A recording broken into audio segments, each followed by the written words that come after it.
أنت؟ أنا الفاكهة الطبيعية، فمن أنت؟ مظهرك جديد، لونك لامع، فمن تكون يا غريب؟ أنا عصير غني عن التعريف. نعم أنت. لوني لامع وغلافي جميل، لذا يرغب الأطفال في. ولماذا تصرخ أنت الذي تأخذ صفة الطبيعي مني؟ أنت مكون منه. أنا طعمي حلو، يحبني الأطفال ويقبلون على شرائي. أرجوك لا تقاطعني، فأنا أعطي أجسامهم القوة والنشاط وأحميهم من الأمراض. عليك الالتزام يا صديقي بآداب الحوار. وما هي آداب الحوار؟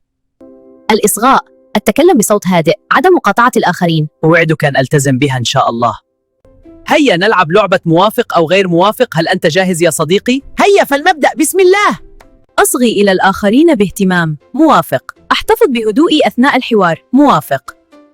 أعبر عن رأيي بانفعال. غير موافق. أنتظر دوري في الكلام. موافق. أعبر عن رأيي بانفعال. غير موافق. أنتظر دوري في الكلام. موافق.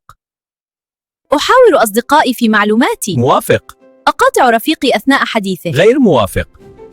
اكتبوا لنا في التعليقات أي منا يحقق فائدة أكبر لجسم الإنسان وما السبب. لا تنسوا اللايك والمتابعة والاشتراك لنستمر في قناة المعلمة ريهام عرابي.